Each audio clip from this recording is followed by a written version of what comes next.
নমস্কার বন্ধুরা, আমি Sanchita's SS stitching tutorial YouTube চ্যানেলে আপনাদের সবাইকে স্বাগত। আজকে আমি এই যে ফ্যাব্রিকটা নিয়েছি, দেখুন এটা সুন্দর সিকোয়েন্সের কাজ রয়েছে, এর মধ্যে সুতোরও কাজ রয়েছে। এটা রয়েছে 1/2 মিটার, আর এই ফ্যাব্রিকটা এটা গ্লেজড কটন, এটা রয়েছে 2 মিটার। তো এটা রয়েছে 44 ইঞ্চ এর উইথটা। তো এই সুন্দর এই ফ্যাব্রিক দুটো দিয়ে আমরা ভীষণ সুন্দর একটা প্লিটেড কুর্তি ডিজাইন তৈরি করব। তো এখানে আমি প্রথমে এই চলি পাটটা কাট করব।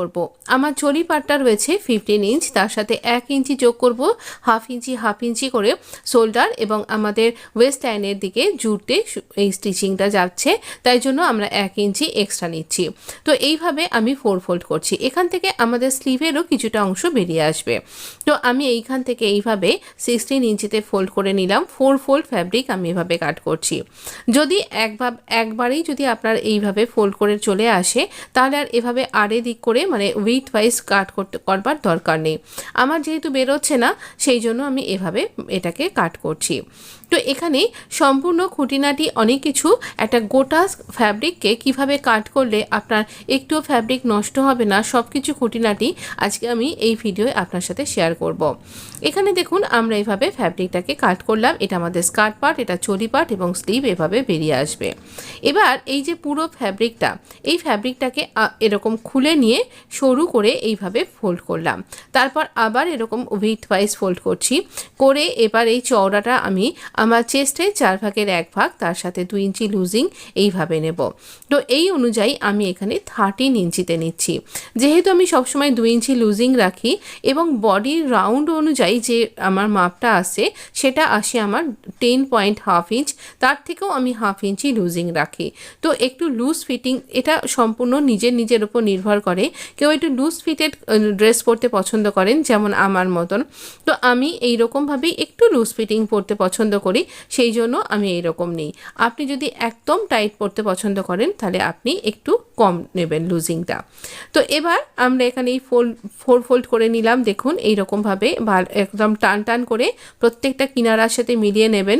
যদি ফ্যাব্রিকটা কুঁচকে যায়, সেক্ষেত্রে আপনাকে একটু আয়রন করে নিতে হবে, নাহলে আপনি প্রপার মেজারমেন্ট ঠিক করতে পারবেন না। ফোল্ডের সাইড থেকে আমি আমার পুরো রাউন্ড, পুরো একটা দিকের শোল্ডার থেকে আরেকটি দিকের শোল্ডার যা মাপ হলো 16 ইঞ্চ, তার হাফ নিলাম আমি 8 ইঞ্চ। এবার 1/2 ইঞ্চি আমি এখানে শোল্ডারের স্লোপের জন্য মার্ক করলাম। যেখানে মার্ক করলাম সেখান থেকে এই 8 ইঞ্চিই নেব আমরা আর্ম রাউন্ড। আপনিও আপনার যা শোল্ডার নিচ্ছেন, কারোর 15 হতে পারে, কারোর এর থেকে বেশি হতে পারে বা কম হতে পারে, সাধারণত এইরকমই হয়ে থাকে। তো সেটাই কিন্তু আপনাকে আর্ম রাউন্ডের জন্য নিতে হবে। এবার এর নিচ থেকে চেস্টের 4 ভাগের 1 ভাগ, তার সাথে 2 ইঞ্চি লুজিং নিলাম। আমি এখানে চেস্টের 4 ভাগের 1 ভাগ আমার ফিটিংস মার্কিং 11 ইঞ্চিতে মার্ক করলাম। এখানে একটা কর্নার করছি 1.5 ইঞ্চির, আর এখানে এই যে দাগটা 1/2 ইঞ্চি ছেড়ে দিয়ে তাকে আমি ফোল্ড করব। তাহলে 8 ইঞ্চির অর্ধেক 4 ইঞ্চিতে মার্ক করলাম, আর এই 3টে ডটকে জুড়ে দিয়ে এইভাবে আমরা আর্ম রাউন্ড তৈরি করলাম। এইভাবে আপনি পারফেক্ট আর্ম রাউন্ড তৈরি করতে পারবেন উইদাউট স্কেল। আর এবার এই হাফ, যেখানে মিডল পয়েন্ট, সেখানটাতে আমরা 0.75 ইঞ্চ মার্ক করছি এবং এইভাবে রাউন্ড করে এখানে ফ্রন্ট আর্ম রাউন্ডের জন্য মার্ক করলাম। এবারে দেখুন আমরা এখানে ওয়েস্টের 4 ভাগের 1 ভাগ, তার সাথে 2 ইঞ্চি নিচ্ছি, আর এখানে আর্ম রাউন্ডের নিচ থেকে 2 ইঞ্চি ফুল বাস্টের জন্য মার্ক করলাম। মানে এই মার্কটা কিন্তু একই থাকবে আপনার চেস্টের মার্কিংয়ের সাথে। এইভাবে এবার এই নিচে কর্নার করে আমরা 1 ইঞ্চিতে মার্ক করে এইভাবে রাউন্ড করে একটা রাউন্ড শেপ দিয়ে নেব। এতে করে কি হবে, কুর্তিটা আপনার কোনাটা ঝুলে যাবে না যখন আপনি পরবেন। 3 ইঞ্চি নেকের জন্য উইথ মার্ক করলাম, আর এইভাবে শোল্ডার স্লোপের সাথে এটাকে জুড়ে দিলাম। এবার আমরা দাগ বরাবর কাট করব। আমরা প্রথমে ব্যাক আর্ম রাউন্ড থেকে কিন্তু কাটিংটা স্টার্ট করব। একদম দাগ বরাবর কাট করব, কারণ আমরা এখানে ঠিকঠাকভাবে লুজিং নিয়েই কিন্তু আমরা এখানে মার্কটা করলাম। এইভাবে কাট করে নিচ্ছি। এবার আমরা এখানটাতে এই যে দাগটা রয়েছে এই বরাবর কাট করব।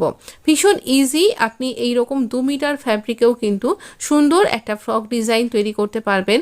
আর সেখানে আমি প্লিট তৈরি করব আর অনেকখানি গ্যাদারও থাকবে, তো এটা দেখতে ভীষণ সুন্দর লাগবে। কিন্তু এই ধরনের প্লিটেড ফ্রক ডিজাইনগুলো এখন ভীষণ ট্রেন্ডি, আর এটা একটা ওয়েস্টার্ন লুকও কিন্তু ক্রিয়েট হয়।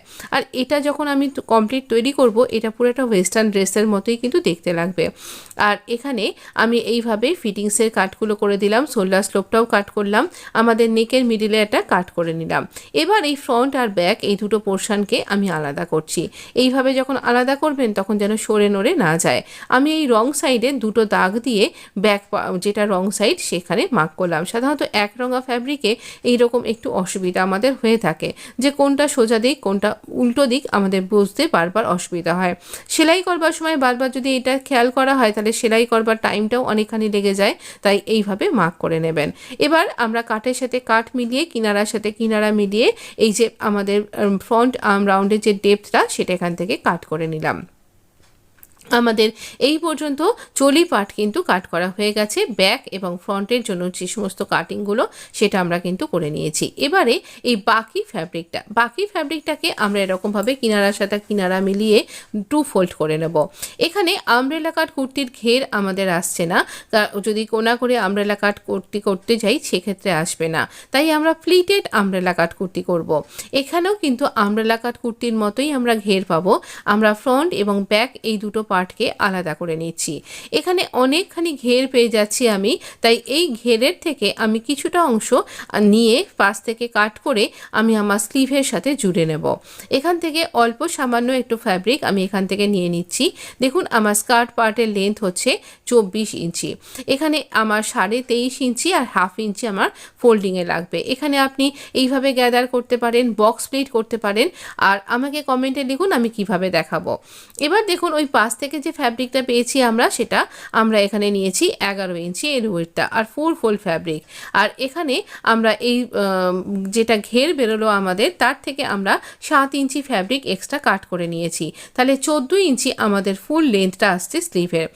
বেশ সুন্দর স্লিভ হয়ে যাবে আমাদের, আর এটা একটা ডিজাইনার স্লিভ তৈরি হবে। এখানে আমরা 3.5 ইঞ্চিতে ড্রপ দেব, আর এখানে 2 ইঞ্চি লুজিং দিয়ে আমরা এখানে স্লিভ রাউন্ডটা এভাবে মার্ক করে নেব। এইরকমভাবে স্লিভটার আমরা মার্ক করে নিয়েছি।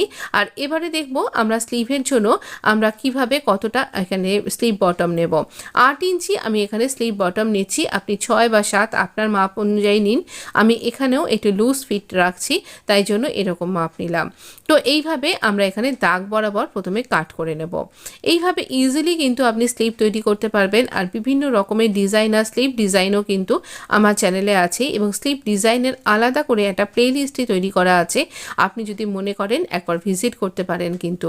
তো এইভাবে আমরা এখানে রাউন্ডটা কাট করে নিচ্ছি। আর এই দিকটা সামনের দিকে এটা জোড়া আছে, এই জোড়া অংশটাকে আমরা এরকমভাবে 4 ফোল্ড করে এভাবে জোড়া ছিল, তাই 2 ফোল্ড করে আমরা এখানটাতে আলাদা করে নেব। আলাদা করে নেওয়া হয়ে গেছে। এবার এই স্লিভেরও আমরা উল্টো দিকটাতে মার্ক করছি। দেখুন এইরকমভাবে দাগ দিয়ে সবসময় মার্ক করে নেবেন, তাহলে আপনার পক্ষেই কাজ করতে সুবিধা হবে। দুটো উল্টো দিককে ভেতর দিকে রাখলাম। এবার আবার আমরা ফোল্ড করে নেব, আর ওপরের দিক থেকে এরকম দুটো ফ্যাব্রিকে তুলে ধরে আমি এখানে এই ফ্রন্টের ডেপটাও কাট করে নিলাম। আমাদের এই পর্যন্ত স্লিভ কাট করা হয়ে গেছে, কিন্তু আমি স্লিভের লেন্থটা এই ঘেরের ফ্যাব্রিক থেকে একটু ফ্যাব্রিক নিয়েছি, নিয়ে সেখানটা বাড়াবো। তো আমার এখানে 8 ইঞ্চি এরকমভাবে এটা ফোল্ড করব, লেন্থ আরও বেড়ে যাচ্ছে 7 ইঞ্চি, মোট 14 ইঞ্চি আমার এখানে স্লিভের লেন্থ দাঁড়াবে, হয়তো এর থেকে বেশিও হতে পারে।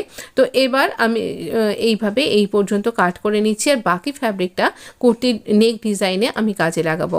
এইভাবে আমাদের স্লিভ কাট করা হয়ে গেছে। এবার এখানে দেখুন এই পোর্শনটাতেও আমি এই উল্টো দিকটাতে মার্ক করে নিলাম। এবারে আমরা দেখব আমরা স্কার্ট পার্টটাকে কিভাবে এর সাথে ইউজ করছি। স্কার্ট পার্টটা আমি এখানে প্লিট তৈরি করব। এই প্লিট আপনি অনেকভাবে তৈরি করতে পারেন। এই প্লিট আপনি এরকমভাবে বক্স প্লিট তৈরি করতে পারেন। এই প্লিট আপনি বড় বড় 3-4টে বক্স প্লিট করতে পারেন, বা ছোট ছোট করে অনেকগুলো বক্স প্লিট করতে পারেন, কিংবা আপনি এই রকমভাবে গ্যাদার ক্রিয়েট করতে পারেন কিন্তু প্লিট না করে, সেক্ষেত্রেও কিন্তু প্লিটেড কুর্তি খুব সুন্দর দেখতে লাগে। বা আপনি যদি মনে করছেন তাহলে কিন্তু আপনি ছোট্ট ছোট্ট করে নাইফ প্লিট বলে সেই রকমভাবেও কিন্তু প্লিট করতে পারেন। তো আমি আসছি এই কুর্তিটার কমপ্লিট স্টিচিং ভিডিও নিয়ে পরের পার্টে। আপাতত যদি আমার এই ভিডিওটা আপনার কাছে ইনফরমেটিভ মনে হয়, যদি আমার চ্যানেলটা ভিজিট করার পর আমার চ্যানেলটা আপনার ভালো লাগে, তাহলে অবশ্য করেই লাইক, শেয়ার, সাবস্ক্রাইব এবং কমেন্ট করে পাশে থাকতে ভুলবেন না। ধন্যবাদ।